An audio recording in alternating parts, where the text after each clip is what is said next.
Welcome back to Old Coin Adventures. Go find a 1976 Bicentennial Quarter from your collection.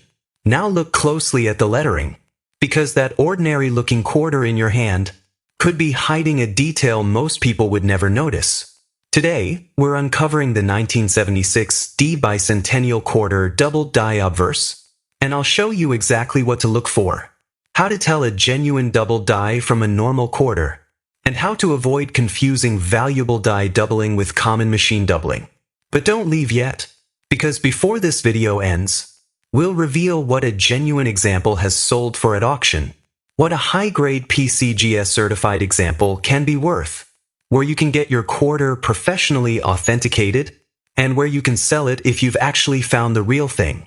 So if you have a 1976 Bicentennial Quarter sitting in a jar, drawer, or collection, go grab it, because by the end of this video, you may never look at that quarter the same way again.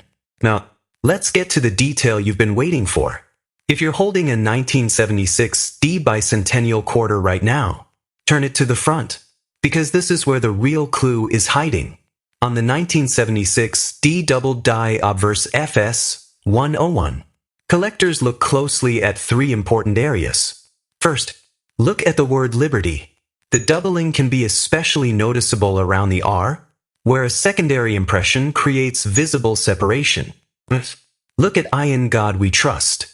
On early die state examples, the doubling can also be visible across parts of the motto. And finally, examine the date, 1776 to 1976. The doubling can appear on the date as well. But here's the important part.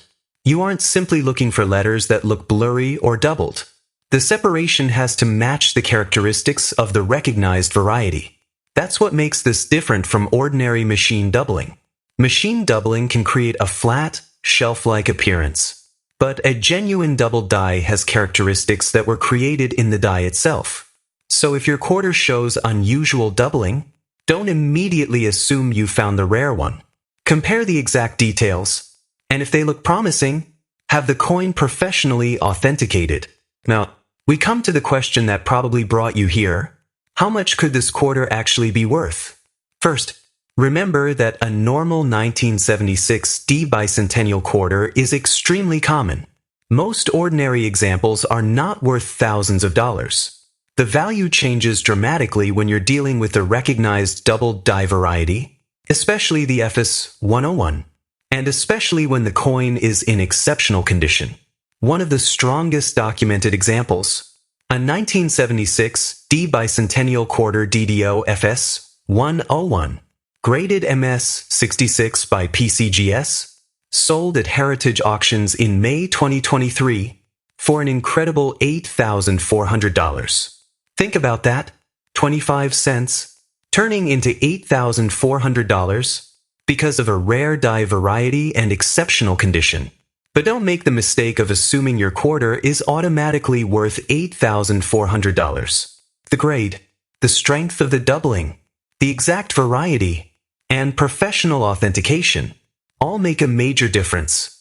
So if your coin appears to show doubling on Liberty, In God We Trust, and the date, don't clean it, don't scratch it, and don't try to improve the appearance. Protect it, have it authenticated, and if it turns out to be the genuine FS 101, then you may have something much more interesting than an ordinary Bicentennial Quarter.